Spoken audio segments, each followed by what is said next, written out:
এ যেন আগুন নেভানোর নামে ঘরে আগুন দেয়া। বিশ্ব বাঁচানোর নামে অ্যামাজনের বুকেই বসেছে পরিবেশ ধ্বংসের মেলা।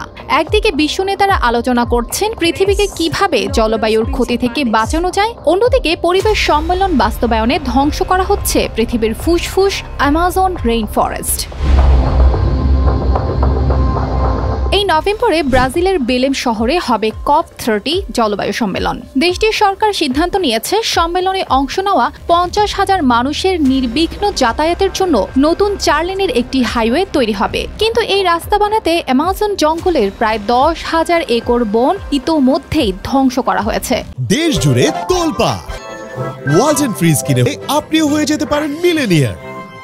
সরকারের ভাষ্য, এটা নাকি টেকসই উন্নয়নের অংশ, অথচ বিশেষজ্ঞদের মতে বন ধ্বংস করে পরিবেশ রক্ষার পরিকল্পনা সম্পূর্ণই সাংঘর্ষিক। এই বন অনেক পরিবারের বহু প্রজন্মের আশ্রয়, এখানকার ফল লতাপাতা বিক্রি করেই চলে তাদের সংসার। কিন্তু এখন বন নেই সেই বেরির ফল, নেই তার জীবিকার উৎস।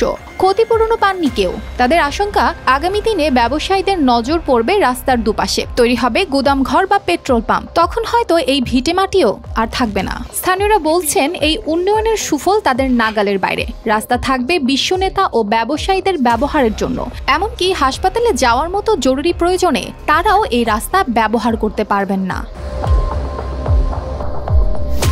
শুধু মানুষ নয়, এই বনাঞ্চলের বহু প্রাণীও বিপদের মুখে পড়েছে। বিজ্ঞানী ও বন্যপ্রাণী গবেষক জানিয়েছেন, এই রাস্তা বনাঞ্চলকে 2 ভাগে ভাগ করে দেবে, যার ফলে প্রাণীদের চলাচলের পথ বন্ধ হবে, বিচরণ ও প্রজননের সুযোগ হারাবে তারা। এর ফলে পুরো বাস্তুতন্ত্রই হুমকিতে পড়বে। আর একবার এই পরিবেশ ধ্বংস হলে তা আর ফিরে পাওয়া যাবে না।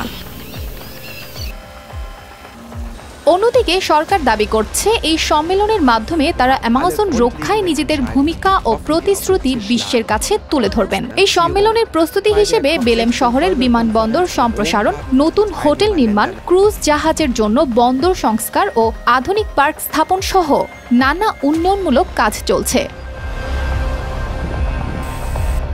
অর্পিতা জাহান, RTV।